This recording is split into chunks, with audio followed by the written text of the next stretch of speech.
you know, there's no place on earth I wouldn't want to be than right here, you know, in this minute of trying to bring success to one of the biggest football clubs in the world.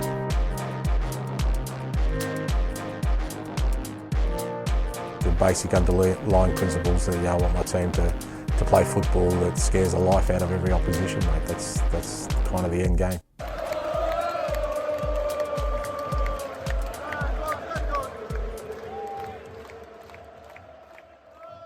Welcome to the Barside Spurs podcast, and today, once again, is Ritch Grove. I hear you have a little bit of a virus. Is that Lemsip or tea you've got in your mug there, mate? It's weapons grade coffee, actually, mate. It's what it is. That's what I like to hear. Yeah. Ground or instant or what? Are you not fussed? It's espresso with loads of it's lots of espresso with hot water in it to make it go a bit further. Yeah. I need the oomph at the minute. I'm feeling very much like I'm running on the little orange light is on my personal fuel tank. Yeah. I doubt you're the very much not the only one at the moment, because there's a lot seems to be going around, isn't there? So, well, let's see if we can lighten the mood. Yeah, well, I mean, you and I both know it's that time of year. I mean, you Yep. don't, obviously you've escaped, but I still sort of in and around academia. So, they all go away over summer and breed all these horrible germs, and then they all bring them back and give them to us in October, the bastards. Oh, man, I know, yeah. I mean, my immune system must be pretty resilient, but, when you've got, because obviously I was teaching 11 to 18-year-olds, and you've got a whole gamut of viruses from winter vomiting to anything and everything, and so periodically I was up and down. Yeah, it catches you. Yeah. And I think the trouble is, like you say, because they're so used to being around it, when you get one, you get a bad one. That's what I say anyway. Everybody else calls me a moaning, snivelling git, but as far as I'm concerned, I think, no, this is a really bad virus, you bastards. This isn't just that awful, the ones you see on the advert when they squeeze a little bit of this thing up your nose and you'll feel loads better in 24 hours, and you think, fuck off you. Yeah. Anyway, there you are. So how did you get the clap then? Yeah. Well, I met a lovely French fire ship called Daphne. A couple of ships passed in the night. Yeah. So we'll get back in. Enough of this frivolity. We'll get straight into the game stuff. But what I was going to say is actually to sort of prefix the game. Ange has made the best starts since 1961, so the best start of any Spurs manager since then, and also the best start of any Premier League manager. So I just thought we could maybe, I know we kind of been sort of shied away from sort of title talk, but I just want to run down a few points and then give me your honest opinion whether you think we could be, maybe not actually win it, but could we be in the shake-up? So in our favour, we got one game per week. We got an incredible manager who seems to understand man management like no other manager I can think of. We got Benson Kerr coming back. We got players talking about them believing in something special is happening at the club, and they don't want to be that Spurs players who achieved nothing. We got the likelihood that we'll invest well in January. We kind of seem to have identified key positions. We have a young group, but they seem not only very united, but they're also mature, way beyond their years. The pressure is off. I think actually since we sold Kane, I think that, with our best player ever going, that perhaps no one expects us to be truly in that mix. That psychologically, I think, may have something.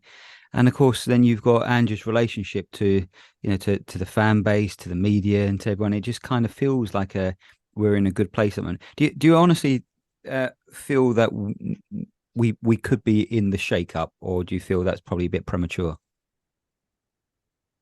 I think we've got to take ourselves seriously, haven't we? Otherwise, nobody else is going to. As much as we had a bit of fun telling you off for tempting fate the other day, I think, I don't think we're serious title contenders, largely because I don't think, and I think you mentioned this, in our chat the other day, one or two injuries really changes that first team quite significantly, doesn't it? I mean, in one or two key areas, like if we lost James Maddison to a hamstring injury or something for 6 or 8 weeks, that could derail the whole season. But if we can get through to January and then reinforce in those key areas, I think we'll be in a good position on that front, because I think they'll have identified. It seems like we're looking at someone like Nelson, who'd be a really solid backup. They look like we're looking at Jimenez, who could play in a couple of positions up front. And I think if we invest wisely and with players that we've got coming back at the moment, and personally, as much as I've been a hater of Højbjerg, I mean, a bit harshly, to be honest, but I think I would still keep him. And I'm not sure who's going to just hit the ground running, coming in like he would. So I'd probably keep him to the summer, because he seems to be a good fit, just to kind of, as the game is kind of like drawing to a close, you just want to sort of kind of shore things up. So yeah, I don't know. I mean, probably what you're saying is right, but I do think some of those positions where we're very nervous about, if we lost players there, if we can address that in January and we're okay into then we might be in the mix. I think we could be. I think the other thing is, I was listening to the radio commentary for the Manchester derby at the weekend, and they are obviously talking about the two different positions that both of those clubs are in. And it struck me as a really interesting sort of analogy, because, Manchester City have got all of the money in the world, but they've also got this really, really good infrastructure. And they've also got this really, really established hierarchy within the club. It's not just Guardiola and the players, there's the coaching staff and all and the constant stream of recruitment, and wherever they have a gap, they can fill it. And United is very much the opposite, in that they're a fucking shambles. And actually, I think, if you think about that, the clubs existing on a continuum between those two things, we've moved from one end of that closer to the other, haven't we? Because we have been shambles. And, Levy has appointed a couple of key positions, not just the manager and the coaching staff, but into recruitment and into sort of director of football type roles, whatever it is that they're calling them these days.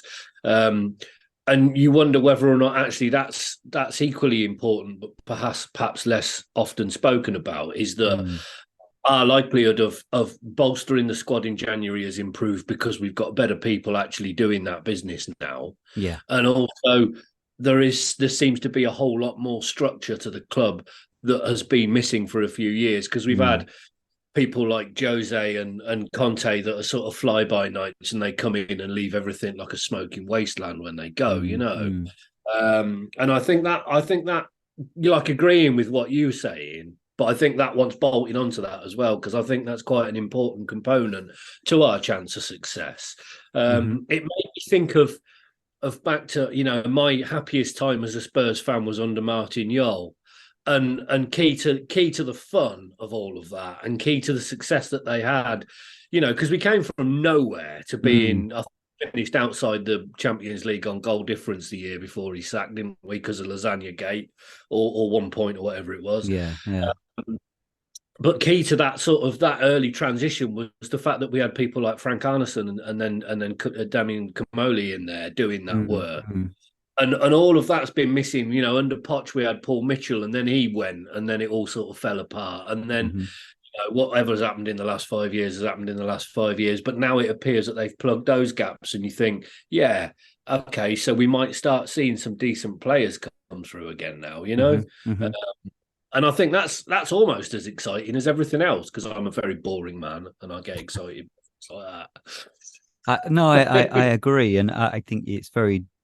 It would be wrong, I think, to dismiss all of what you just said there, like previous managers have. I mean, especially Conte and Mourinho didn't seem to really give the stuff about the rest of the club, but this manager seems to have kind of got understand that it's not just one aspect. The whole machine has to to work, and that includes, you know, everything from, like you were saying, in terms of the personnel that are close to the first team recruitment, but also we seem to be joined up in other areas where we're you know, he understands who all the players are at the club, including all the youth team players, and that sort of cohesion makes the organization feel like it's pulling in the same direction. And I don't think you can underestimate the influence of you know, that kind of feeling where everyone feels like they belong to something. You know, you see the youth team players often tweeting out messages, don't you, about you know, how successful they're being, and that then has, I suppose, a cultural effect. You know, we are, you know, we're getting probably a bit ahead of ourselves now, thinking about the future. But one of the reasons why apparently this under-21 team is doing so well is because some of the players from the under-18 team have come in with that sort of winning culture and brought it to the under-21s. You project forward, you're going to bring that forward into the first team if some of those make it in there. But that's what you're looking for, isn't it? That sense of, you know, how we all play, how we're all valued, how we all fit in, and of course, then if that is the culture, then players start to feel it. And I think, you know, looking at the, you know, just from sort of the eye test, looking at the way the players interact with each other, you know, you get the sense that we're all pulling in the same direction. Like just when we'll come on to him a bit later, like, but when just briefly when Bentancur came on again, Sonny did that thing where he just pushed him towards the crowd, and yeah, he'd only been on for a few minutes, but yeah, there's this real sense that they were so happy for him. Yeah. I mean, obviously, we don't know, you know, unless you're one of these people that watches training and spends all of your life around them all. We don't know what the dynamics are between the players, who are the popular ones in the squad and who aren't. But you do get the impression that Bentancur is very important, don't you? Mm-hmm. Actually, that's a massive boost, and at a really good time as well, because, you know, one of the criticisms that has been levelled at us so far is that we haven't played anybody of note yet. You know, and we're coming into, and I mean, it's bollocks, of course, because we've played Arsenal, Liverpool, and Man United, and although Man United shambles, they're still Man United. But you know, we're coming into a clutch of fixtures now where we've got, I think we've got Chelsea next. Wolves are not really any pushover. You know, we saw them sort of dig in at the weekend and get something against Newcastle. You know, we've got Manchester City in the not too distant future. We've got West Ham who you know, love to come with their fucking machine and whatever bullshit it is they have, you know. You know, so we're coming into a clutch of fixtures which are going to be quite pivotal as a litmus test, and I think him coming back and that obvious delight in the first team that he's there again, I think that's really, really key. You know, really good timing.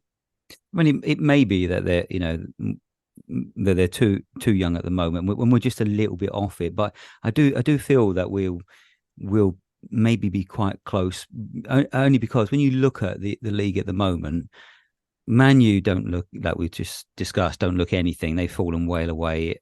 You got Chelsea, who are nowhere near it either. I mean, they play some decent football, but they just look that they're not the complete package yet. So really, you've got Liverpool, who probably, you know, will be in the shake-up. Arsenal will probably be in the shake-up. Man City, of course, will, but I don't get the impression Man City are the team they were last season.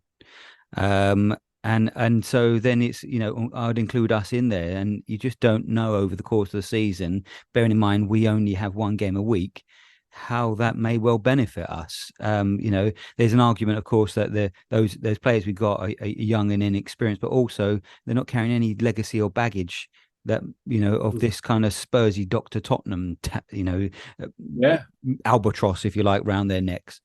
Yeah, totally. I mean, and I think that the importance of that can't be understated. Yeah, they're young enough, but they're ready. You know, they're not a youth team. They're a group of players that, like you say, they've come to rule the roost. You know, to coin a phrase, and I think that's wonderful. We've got such a mix of like you've just said, players that are without Tottenham baggage. Mm. And I do think, although we will at some point in the season rue not having his ability to dig out a goal from the midst of a terrible performance, although I think actually so far we're all a bit sort of Harry who, and it's like the team are playing like that, because I've seen for a long time that we were so over reliant on Harry Kane. Everything came through him. Everything was. If Kane had a bad day, we had a bad day. If Kane was injured, we looked lost. If Kane, whatever it was, on the flip side of that, if Kane was knocking him in, we looked like we could beat anybody. But without him, it kind of showed up how reliant we were. And I think without that, like you call it an albatross, I think at times it is. I think if we can just get a decent, different option, because of course we're spreading the goals around the team at the minute, but it would be nice to have that sort of direct option and have a proven centre forward, even if it's one that's perhaps in the twilight of his career, like when we had Llorente in the Championship final, that sort of comes on and just gets an important few goals when we need them. I think we don't need to be looking for a superstar, do we? I think the whole team are wonderful. They're carrying it so well. Well, as we've said before, the future is bright, and I think, at least it's, I've said on this pod, but also to other friends who think we're getting a bit carried away, but it's just nice to be able to look forward to the games now, and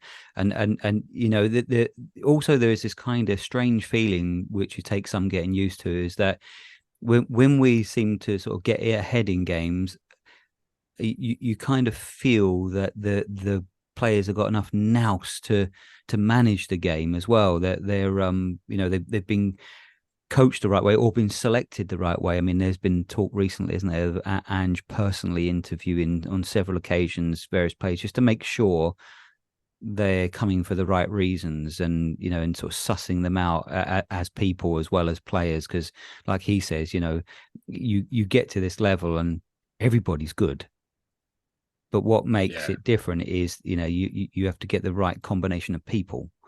And I think that's what, going back to my other point that I mentioned earlier in that sort of list, is that about his man management skills, understanding how you build a team. I think is one of the reasons why gives me hope. I mean, as I say, I'm not saying we will win it this year, but I do feel that we will be contenders. It feels to me that we've got enough. We will have enough. Yeah, from where we are at the moment, I think we've got to be looking at a good Champions League spot, haven't we? Yeah. And why not? Because, like you say, it's not even contingent on the fact that United are a mess and Chelsea are a mess either. It's contingent on the fact that we're playing fucking wonderful football, Yeah. And we've made top four with worse teams playing worse football in recent years. Yeah. Yeah, spot on, mate. Right, let's get into the game then. So it was an unusual game, I think. We had Basuma back. Just quickly, what did you make of his return? Well, like I said to you before we started recording, really, the whole game was a bit of a non-event for me. I can't really remember any standout performances from it, including him. I mean, I agree. I mean, I think we missed him against Fulham more than I noticed he was there this time. Yeah, no, I tend to agree. I think he got hiked off a bit later on. I just don't know. I feel like I know it's been a little while since he played a game. It felt like he was slightly under par. Was he worried about getting booked for the Chelsea game? Maybe that's in our thinking when we took him off. But que sera, you can't have a brilliant game every game. And then we didn't have Udogie. I think that was key. I mean, he seems to be crucial to the way we play with those overlapping and underlapping fullback kind of positions. Ben Davies seemed a little bit kind of like cautious about getting up there a bit. So I think he did an okay job. But what did you feel about Ben Davies' impact? Pretty much that. Well, I think that was kind of typical of what you're going to get from Ben Davies now, aren't you? I mean, he's been at the club since about 1565. You know, he's not getting any younger. This is the 15,000th manager and new system he's had to adapt to, and he's not getting the game time to get used to it. So I think, you know, what you're going to get from Ben Davies is a decent, solid infill performance, and I think that's what he gave us. You know, he's not going to be exciting, is he? No. But you know, I mean, contrast him with how Emerson Royale looked like when he came on against Fulham, who looked like he hadn't kicked a ball in 6 months, even in training. You know, I think he at least looked a little bit more solid than that. Yeah, I mean, he's never going to let you down. But I just for the system we play, I think he just lacks the dynamism that we need. But that you know, that's not on him. That's just, you know, what he's like. As they call him, the Welsh tortoise, don't they? But you know, it's going to be it's going to be difficult for him to have the kind of pace that, you know, he's never going to be like Udogie, who's probably about 10 years younger than him. But just you know.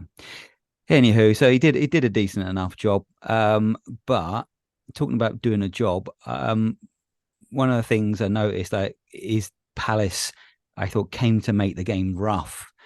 Only at the very beginning, like Edouard had a pretty decent chance that Vicario got down and saved, and I thought he did that really well. But apart from that, it looked like their kind of basic tactics was to come along, rough us up, kick us, rake us down the calves or whatever. And we were talking last match, the Fulham one, about how well the ref played. I thought the ref was awful in this. I mean, he didn't really produce any cards at all, which then gave them almost like the permission to carry on kicking us throughout the game. There was one moment when Van der Ven went down. We were all, you know, holding our heads in horror. And I don't think the player even got a card at that point either. I you know, what were your thoughts on their taxes? Understandable, or do you think that they were just out of order? Well, it was predictable, if nothing else, you know, and I'm sure we would have expected it because we know that that's how they're going to come and do it. They've had a bad couple of results coming up to this game, didn't they? They'd lost away at Newcastle, and I can't remember where else they'd lost, but I think they've lost a couple on the bounce. And so to them, it was very important not to let the game get taken away from them. And I think the only thing they have in their armory in order to do that is to kick teams like us, you know, because they can't outplay us. You know, Roy Hodgson, for all he is an ambassador of the game and a hugely experienced manager, doesn't have a huge amount of tools at his disposal. You know, I mean, they don't have Zaha anymore. They've lost a lot of whatever threat they've had in past seasons. They had Elise and Eze out that match as well, so they're kind of any creativity they had was gone. Yeah, totally. So, I mean, I expected them to be physical, and they were. I think the ref didn't handle it particularly well. No, like you say, it gave them carte blanche to keep doing it. But I think it was useful because we're going to get a lot of that. The more the season goes on, if we keep on playing and winning and turning teams over, then it's going to be something that emerges as a routine tactic to play against us, especially when, you know, we've got games against teams like Everton coming up. That's going to be those kind of things are going to be physical encounters. I know we've already played Burnley once, but Sheffield United were a little bit the same. They were sort of kicking us and then falling over when we looked at them. And I actually think it was a really useful exercise in this is what you're going to face and this is how you're going to have to overcome it. And I think it was interesting. I did listen in the days leading up to it to Ange saying about giving the players autonomy. You know, when presented with a problem, you've got to work out how to solve it. I can't do it from the touchline. And for a long time, I thought Crystal Palace presented us with a problem because they stopped us playing entirely, didn't they? In that first half, you know. But you know, we came out of it without picking up any major. There were no nasty, lasting injuries from it. So I'm not overly concerned. I think, you know, the ghost of Tony Pulis walks in the lower half of the Premier League every season. It just wears different colours. Yeah. Well, we're just past Halloween, but I'll give you that one. So, but yeah, so no, again, once more, Rich, I couldn't agree more. I think actually that will serve us well in the future. I wonder, like a wily old fox like Hodgson probably thought, they play some lovely football. They've been used to knocking it around. Let's see how they get on if we clog them. You see what exactly. and we passed that test. Exactly. Yeah. This is my point entirely. That will have been what they were thinking. Right. Well, let's see how they fancy it on a rainy night in South London. Yeah. Well, it turns out we fancied it. So yeah. I think that's brilliant. It's very encouraging. Absolutely. I mean, there were a couple. I mean, that moment where I thought Van der Ven, he looked really in a lot of pain, and that again, how the ref never. I mean, more of that is on the ref. I think I can understand, like you're suggesting why Hodgson would have chosen tactics like that to try, because you got no creativity. Barely they're going to be able to attack. So what they're going to do, maybe sit in, make the game nasty, rough, break it up, hope to get one somewhere on the break or from a set piece, and then basically shut up shop or kick us out of the game, kind of thing. Their best players were out, so I suppose they were limited in many ways. But like you say, that's one more test we did pass. That our players showed the character to say, hang on a second, we're not the soft underbelly Spurs that some have labelled us with anymore. We're up to this, and we're up for this fight as well. So bring it on. Yeah, and I think it's the one thing that I look for as a test of progress, almost more than anything else now, is because when teams like that come and play against us like that, home or away, under high flying Pochettino, dropping points against West Brom cost us the league. Those years that we finished second and third, the difference in between finishing in those places and lifting the title was when teams came and kicked us and sat in deep, and we never found a solution for it. And if you look at him over there at Chelsea now, they've got two problems. The first is that they can't buy a goal, and the second is that when people come and kick them and rough them up a bit, they don't know what to fucking do about it. And that's Chelsea. They've been past masters. They've kicked their way to Premier League titles in the last 15 years. So, I think it's not pretty, and it's not lovely, memorable football to have to witness. But we came away from that with 3 points, and we would not have done that in almost any other season, I don't think. No, and I mean, I know that phrase has been used a lot of times, but I actually think that is true. We would have wilted, I think, under that kind of pressure.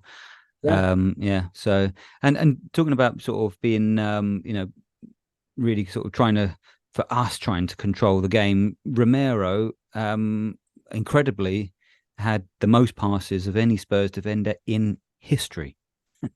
Yes. So or something, wasn't it? 141 apparently. I mean, a lot of those were sideways and backwards, because basically we were trying to draw them out, because even when we went 1-0 up, they weren't attacking. I mean, if you saw that sequence of play where he's passing it to Van der Ven, and they're passing it backwards and forwards to Vicario, sorry. Romario would be incredible, to Vicario. And yeah, I mean, clearly, their fans started booing. And but clearly what we were trying to do is just say, look, draw them onto us so we can open that up and spring them and make some attacks, and it worked. But their fans thought we were being negative. But I can't see what else we're supposed to do if they're just going to pack that area and just sort of sit in a low block. You have to use your intelligence, and I think that goes back to what you're saying. Like, that's the problem. How do you solve it? And I think that they worked it out on the pitch. We need to draw them out, and literally, there, if you go and look at the videos of that, you can see their players just standing there watching us passing it around. So there's no wonder Romero had so many bloody passes. Yeah, totally. I mean, and it's almost tactical 101, isn't it? You've got to make the pitch bigger. You've got to, and if they're just going to stand there, I mean, of course their fans were booing, but fuck their fans. They live south of the river. What do their opinions matter? So that first fast, sorry, got to put my teeth back in. That first half was pretty uneventful. I mean, my wife was watching it with me, and she says, "This is boring." I think she probably was right. The first half was a bit boring. It was a bit, a bit like a boxing match, where we were sort of kind of like feeling them out a bit and trying to sort of soften them up and draw them out of position. But it livened up in the second half. Maybe Ange gave him a rocket at half time. I think we pressed harder. In fact, early in that first half, Maddison almost robbed their keeper, didn't he? And nearly took it off the keeper's toes, and that would have been nice. So I think we just sort of, it was a signal of our intent. We're going to really come at you now. And then, our first goal was another own goal. Maddison sort of thunders one across the face of the goal, and the Palace captain Ward knocks it into his own net. Now, that isn't the first time that's happened. Obviously, Matip's one as well. Do you think that's just plain luck, or have we made our own luck, do you think, with that sort of situation? Well, I think if you listen to the lofty philosophical conjugations of any number of ex-pros, they will tell you that you play the ball into that area with enough pace, enough times, it's going to end up in the goal, know. And I think that's what it is. I think they just hit the 6-yard box, hit that area right slap bang in the middle, in centre, in front of the goal, a couple of yards out. If the ball goes in there with pace, somebody's got to attack it. It'll either go in off Gary Mabbott's knee, or in this case, was it James Ward? I can't remember what his name is. It goes in off him, or it goes in off the back of the keeper's head, or something like that. Yeah. And I think it's just a numbers game, isn't it? That they go, we've got to keep putting that ball into there. Jesus, one of these days we might even find Richarlison running onto it. Right. Well, that brings me on to my next point. Richie boy. So he got hooked at some point, didn't he? And Johnson came on, who had almost pretty much immediate impact. A lovely header that came. When it was knocked across, he just quickly headed it across, and between sort of him and Maddison and Son, they combined to craft a beautiful goal. It was a lovely, lovely move. At that point, you felt that it was beyond Palace, but. Oh man, Richie, are we are we giving him an easier time because we want it to work, or or do we really, are we starting to have some doubts here? I'm pretty happy to persevere with him at the minute, and the simple reason for that is that we're top of the league. Yeah. Yeah. I mean, if we were dropping points and dropping away from the pack already, then I think the time to be asking major questions on whether he should start would be now. But we're not seeming to be suffering for the fact that we are playing him and he's not scoring. And I think that's important. I think we can talk about team cohesion, and that team looks a lot like it's a unit. And they look a lot like they're playing for one another. And we spoke the other day after the Fulham game about how they appear to be sometimes trying too hard to get the ball to Richarlison in scoring positions. But that's obviously a unit that's working for itself and for each other. And we're not dropping points. We're at the top of the league. So I don't think it's the time to have this conversation about it. It would be lovely if he was scoring, if he was more effective. But while we're still picking the wins up, then let's just let him play it out. And if it ain't got any better for Christmas, then we'll have to think about whether or not he's right for the team. But I don't think it's the time to worry yet, because Son's having the year before last and not last year. And, Maddison's coming in and doing a great job. Kulusevski's been more effective than he was towards the end of last season, although he's still, to some extent, not quite the breakthrough player that he was. Let's just see what happens. I mean, I think we've got leeway to allow him to play through it. Yeah. I don't think he's ever going to be that guy, is he? I mean, he's always going to be 15 goals a season. And if we can get 15 goals a season out of him from the left, then I think it's 60 million quid well spent, isn't it? Yeah. I mean, to be honest, for us, I suppose we should be looking to the manager, and the manager knows what he's doing. He doesn't strike me as somebody who's just going to play him out of sympathy. So he must see, like we mentioned last time, we talked about his industry, he must see enough in his game. I mean, to be fair, one of the things he does really, really well is one of our sort of key tactics is that sort of round the corner sort of pass. So I think he's So he must see enough in him. But it'd be interesting to see whether Johnson starts to get more games, or whether Johnson will be a bit of an impact sub at the moment. But yeah, as you say, let's give him the chance. I mean, we are starting to have some doubts naturally, because we probably we hoped he would be something he's clearly not. So, but he's but he seems to be doing enough. Anyway, Yeah, so go on, mate. yeah. My thought about it was that I mean, I didn't go to the Palace game, but I did, like I say, I did go to Fulham, and I was right up high in the gods for that game, and I watched him. I paid a lot of attention to Richie in that Fulham game, and fuck me, didn't he cover some miles, And every time they broke through, and there was a challenge, it was him. It was him coming back from an advanced position to win the ball back. It was him that was breaking their attacks up. Him that was harrying their midfield as they were coming through. It was him. He was doing so much work.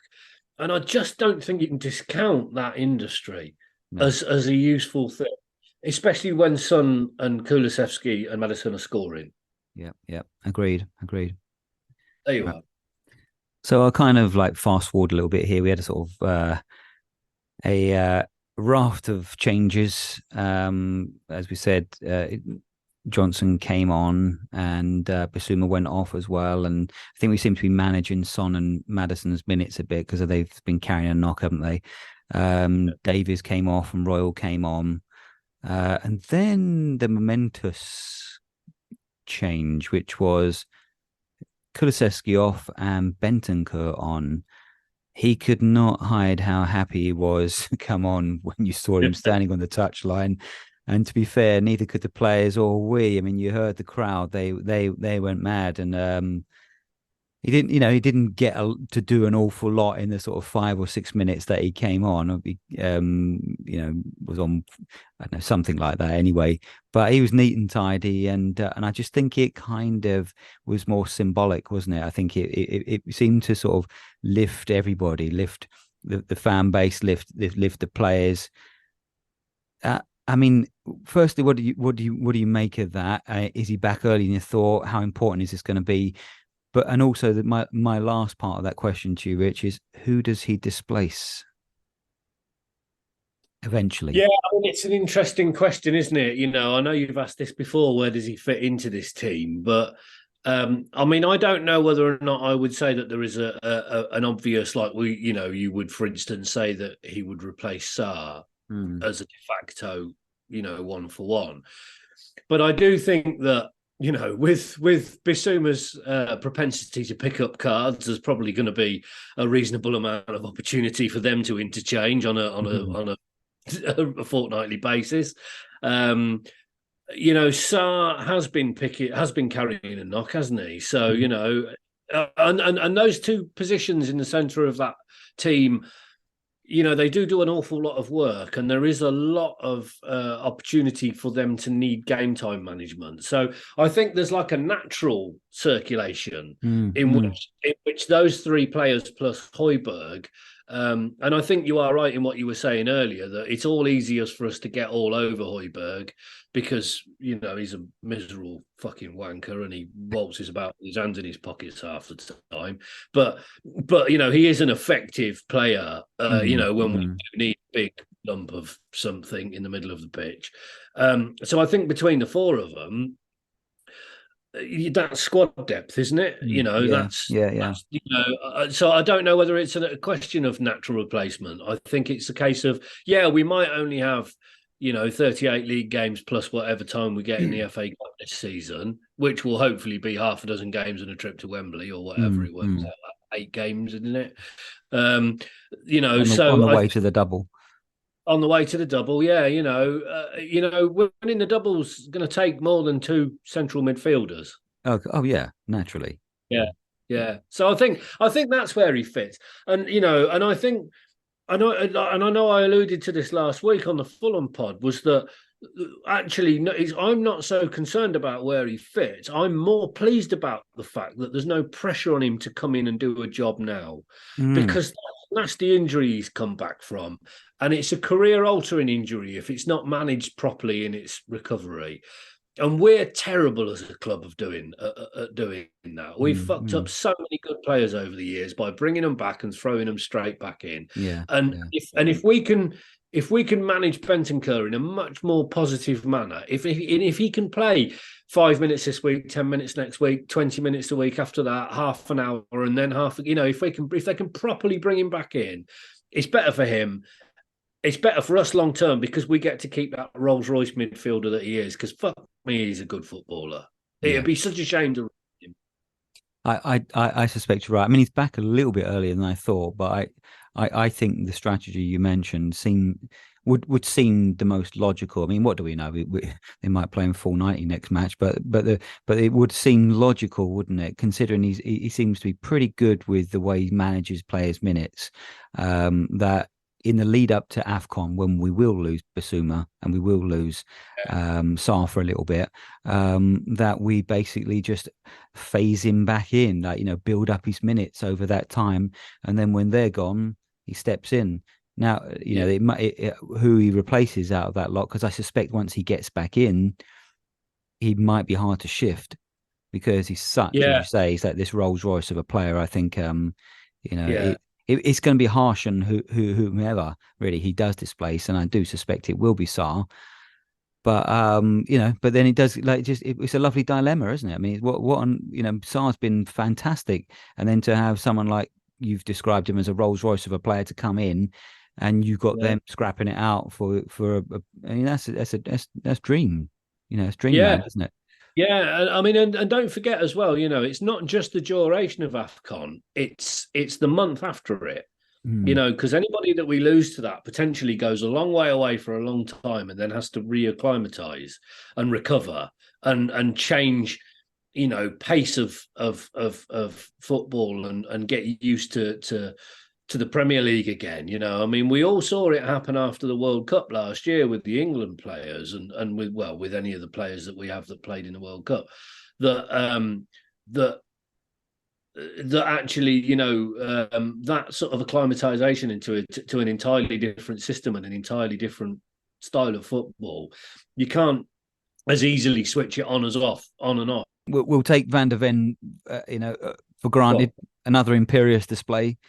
And then Palace get one back now. Contentious here. It went to VAR. How did VAR not see that was a handball? I mean, I know it has to be absolutely obvious, but just the trajectory of that ball, it couldn't have happened if it didn't come off his arm, could it? What do you make of VAR's decision to allow that goal? I mean, VAR just wants fucking getting rid of, doesn't it? Every week it contradicts itself, and in a different game it would give a different judgment on that. And like you say, if they'd have ruled it out, there are only 20,000 people in the country that would argue against it, and they'd all be Crystal Palace fans. Yeah. I mean, I suppose giving them their dues, maybe they couldn't 100% prove that it had hit his hand. But you couldn't 100% prove that it hadn't either. I mean, it just looked like it had hit his hand. The ball, although it didn't bounce off his arm, it was a kind of controlling move, wasn't it? But I mean, it didn't make any difference in the end. But it was just another frustrating VAR decision, I think. Yeah, and I think rather than actually the rights and wrongs of that decision and whether or not it should have stood, the conversation to me is more about the fact that none of it's fit for purpose. It doesn't add anything to the game. It only takes it away. And in that, I've been fairly comfortable with giving them leeway to work things out and to get better. But what has it been now? 3 and a bit years that we've had it. And they're not any better at it than they were on day one. And I mean, we saw in the Burnley game at the weekend how they managed to fuck everything up in that. They just want to bin it. Why do they not just go, do you know what? We've had a go. It don't work. Actually, this is causing as many problems as it's solving. Why don't we just go back to having managers that moan about decisions? because for 120 years that was good enough. Yeah, quite right, mate. Yeah, anyway, it never really altered the outcome of the game, but it did alter the momentum of the game because I think we've, for the first time, we kind of got a little bit edgy and a bit nervy because they actually started playing and they actually came at us at that point. In fact, I think it was França who was almost through, and Porro just manages to put him off at the last second. Perhaps Francis should have buried that and made it 2-2, but yeah, we got a little bit lucky there. I think the camera cut to Maddison, who was on the bench, who then had his head in his hands. His head in his hands, yeah. Thinking, oh my God, now you know, son, what Spursy is like, kind of thing. But but luckily it went our way. It didn't go in, and we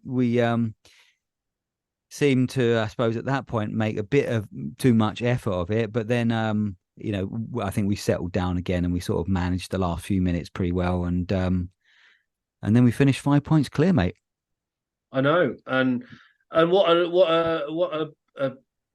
a strange feeling it all is. Yeah. And I guess we have the flip side of it this weekend, don't we? Because we don't play until Monday this week coming. So we've got to sit there and watch everybody else pick up points without being able to do anything about it until afterwards. So that's going to be really odd.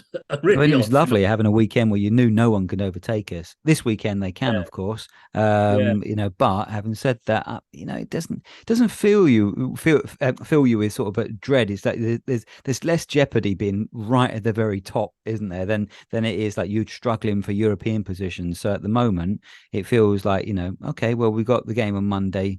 Whatever the results, we could still go ahead again. And so let's get into that. Let's jump ahead to the Monday match. Are you going or not going to that one? No.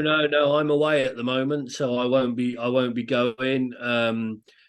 I'm a bit disappointed not to be going to this one because I'm really, really interested to see what reception he's going to get. Yeah. Now that seems to be dividing a lot of fans. I've heard fans not just on socials, but I've heard of one or two pods where they've kind of split as well. I'm going to lay my cards on the table, and then I'm going to ask you to lay yours on the table. If you were there, would you be giving him stick? I probably would, with me tongue in me cheek a bit. I don't have any actual personal vitriol against him as a human being, right? For whatever reason, he didn't come back to us, and we've got to now think that it was a decision from our perspective that we decided to go forwards instead of backwards, and that actually looks like the right decision now. At the time, I was extremely disappointed that we didn't reappoint him. However, and I'll say this, so I mean, it's been said on this podcast a dozen times, and I've written for various other podcasts, blogs about it. I adored him as our manager. I've got a lot of love for him as a human being, and I'll always be absolutely, in love with those years that we had and the way that he had an affinity with him for the club. So I don't carry any antipathy for him, but at this point I would not swap the decision that they made for a decision that's come back.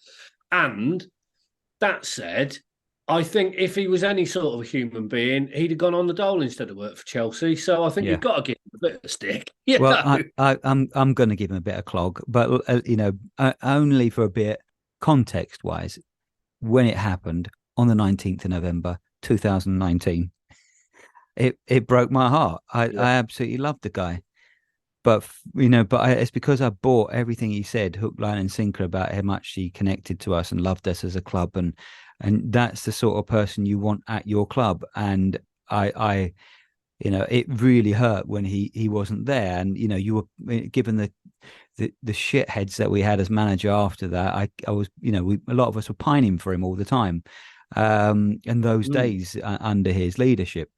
Then for him to go there feels like a massive betrayal, because he himself said he doesn't, even the Arsenal rivalry he feels is lower down than the one against Chelsea. And then to turn up there feels a huge betrayal, because he obviously must know how the fan base would feel about that.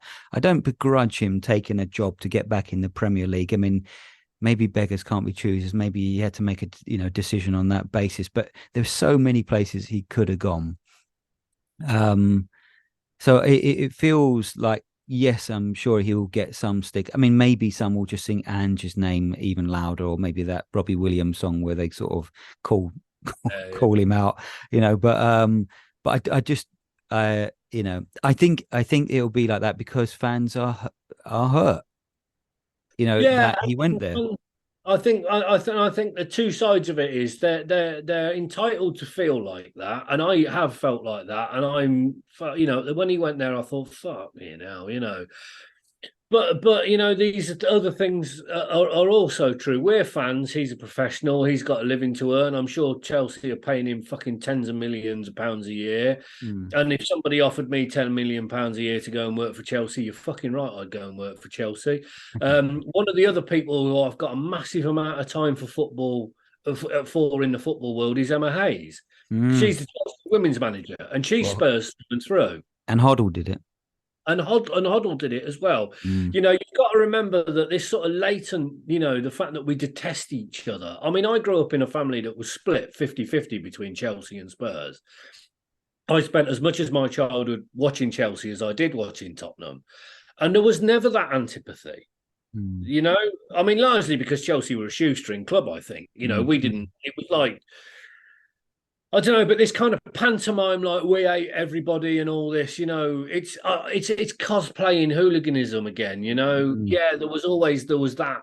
There was the real tough on the streets, we'll kick shit out of each other antipathy. Yeah, but generally speaking, you could always have a reasonable amount of a laugh with the fans of these clubs, and it's only really with this latter years, like the cartoonification of the Premier League, that's come with all of this media nonsense that surrounds it all now.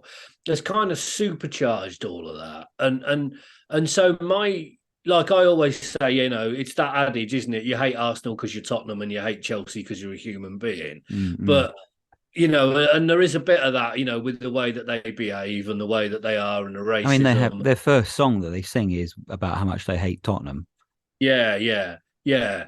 But, so there's the two sides of it. I think our fans are particularly, entitled to feel aggrieved because of that. But then also, like you say, Glenn Hoddle went there and then he managed us, and we didn't give him any shit over it.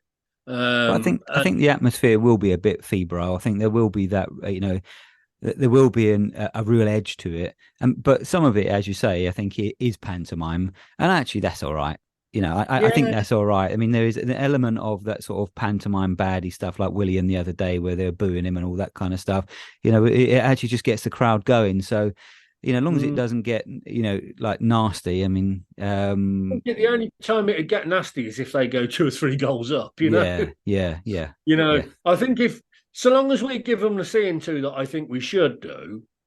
Then I think it'll all be a bit tongue-in-cheek and we'll boo him a bit. And I think he'll probably get a round of applause and I think he'll get welcome back, I mean, Martin Yole never crossed the divide to either of the horrible clubs, but he managed other London teams and he managed other teams in the Premier League and he came back and was always welcomed. And what would be perfect is if we were 3 or 4 up and everyone started singing "You're Spurs" and you are.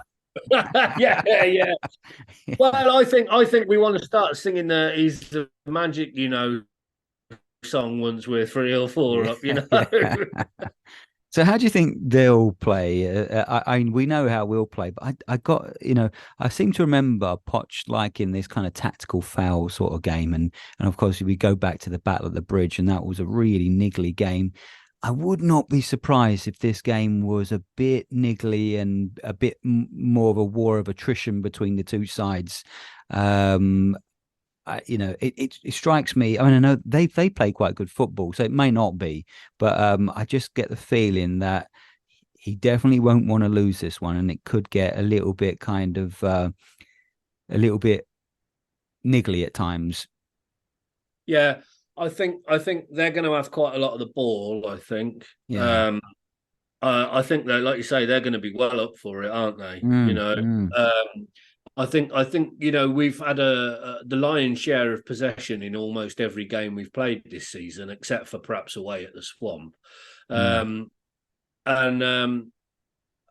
I don't know. I think they'll have a lot of possession. I think Romero and Van der Vet are probably going to be our two key players. Yeah.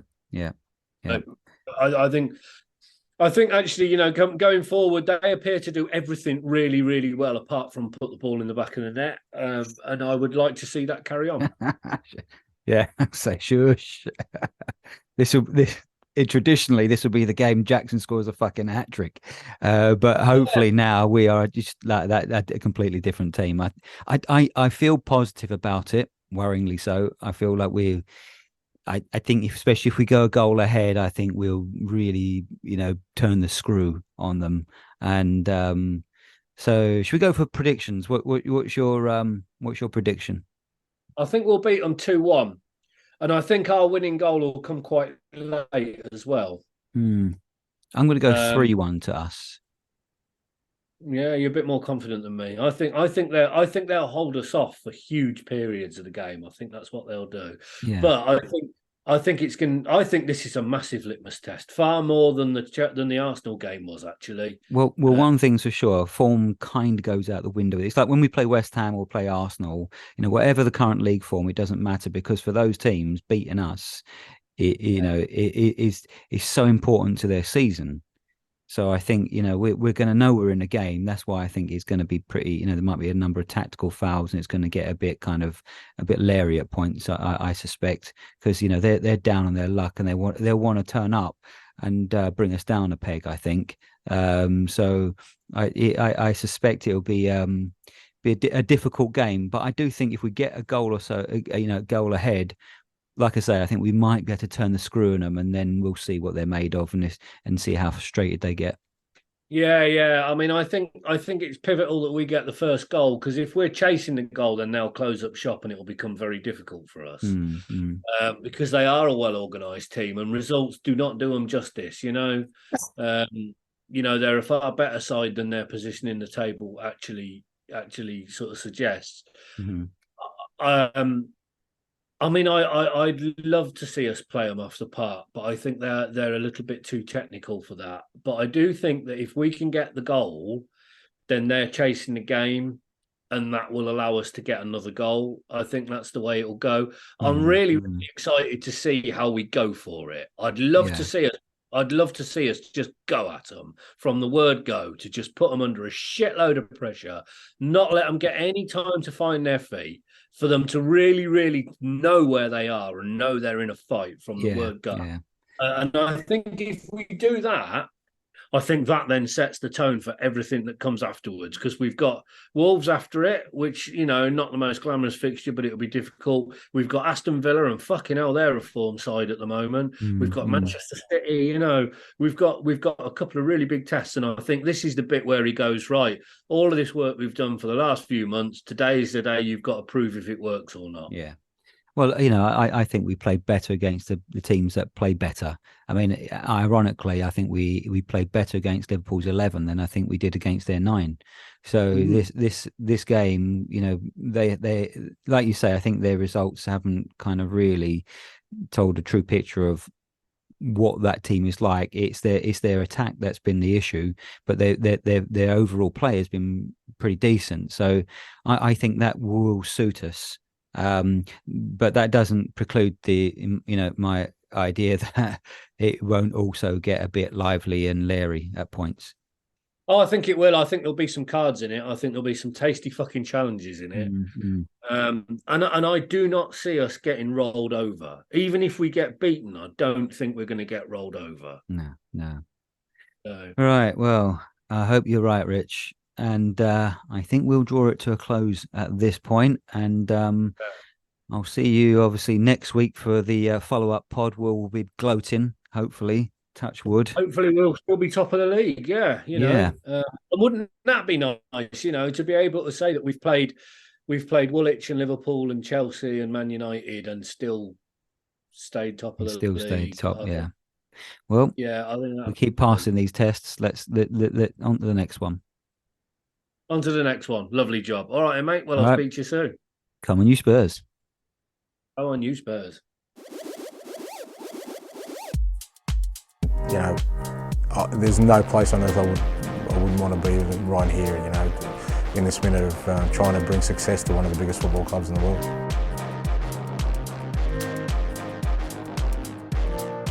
The basic underlying principles that I want my team to play football that scares the life out of every opposition, mate. That's kind of the end game.